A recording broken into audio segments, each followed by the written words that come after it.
Bonjour, bonjour Jean-Luc. Bonjour Patrick. Je suis ravi que tu arrives chez nous parce qu'on a un petit problème, hein. C'est pas très grave, mais je suis sûr qu'il n'y a que le maître du sécateur qui est capable de nous le résoudre. Alors, tu peux nous aider? On va essayer. Allez.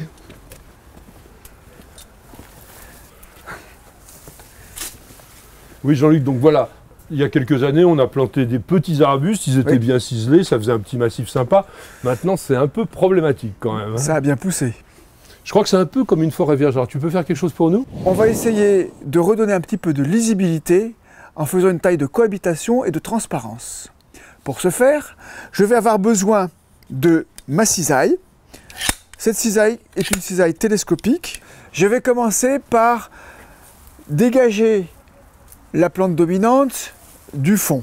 Pour cela, je vais ramener avec ma taille le ligustrum ici à l'aplomb de la construction, mais toujours sans abîmer la plante et en gardant le relief et l'aspect naturel. Pour ça, je vais utiliser donc la cisaille, mais au lieu de l'utiliser comme ça, je vais rentrer à l'intérieur de la plante dans le sens des rameaux. Je vais faire ce geste-là. Cette façon de procéder va permettre de garder la forme naturelle de la plante et en gardant toujours un peu de feuillage. Je coupe que les extrémités. Comme ça, je sépare bien les deux têtes et je vais même aller hop, couper le long de la palissade. Et voilà pour le premier. Le Pittosporum déborde un petit peu trop. Je vais donc aller de la même manière tailler mon Pittosporum. Hop. Je prends la cisaille dans ce sens-là pour être dans le sens de la plante. Je travaille exactement comme le coiffeur. Je désépaissis la plante. Je rentre surtout pas dans le bois sec, parce que sinon il risque de se dessécher jusqu'à la base. Le Pittosporum, il pousse naturellement comme une espèce d'œuf un petit peu pointu. Donc je vais le former ici. Et comme j'ai cette cisaille-là, je peux aller couper avec l'extrémité de ma cisaille. Je suis très précis. Voilà. Voilà. J'évite de lui faire une forme trop régulière parce que sinon il va être tout raide comme un piquet dans son massif. Je sépare les deux plantes et le ligustrum, je vais bien le faire dégager pour qu'il laisse la place au Pittosporum.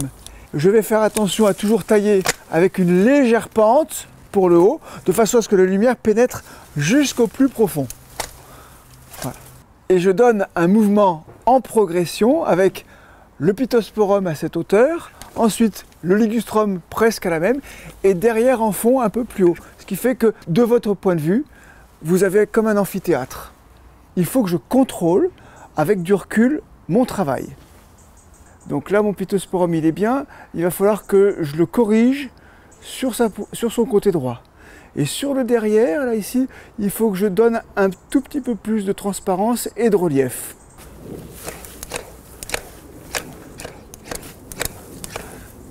Et je vais finir par lui donner le gabarit final. Je ne taille que les extrémités. Ici, je vais faire reculer celui-ci au maximum pour pouvoir dégager la potentille et l'aspirée qui sont là. Ça va donner de l'espace, de la lumière et de l'oxygène et de l'aération au pied. Donc ça, je le reprends au sécateur. Je descends un petit peu plus bas. Hop, voilà. Et là, on ne voit plus rien. Là, progressivement, je vais commencer à dégager mon très bel érable. Et je regarde ce qui se passe derrière. Je peux dégager. L'objectif, c'est qu'ici, mon feuillage fin et rouge puisse être visible.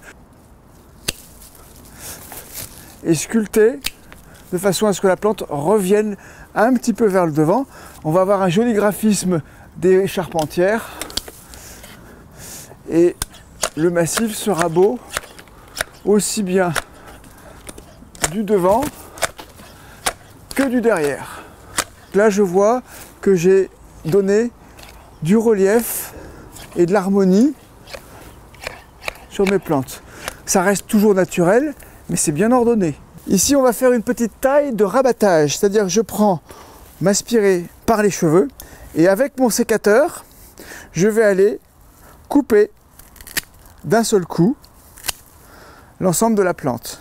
Comme je suis en octobre, après la floraison, je n'hésite pas, je peux tailler un petit peu plus bas parce que la plante fleurissant sur le bois de l'année, sur les nouvelles pousses de l'année prochaine, j'aurai des fleurs. Je lui fais un soin de beauté. J'ai redonné une lisibilité à l'ensemble du massif. S'il y a besoin de tailler mon érable, c'est même pas sûr. Je regarde, je fais le tour.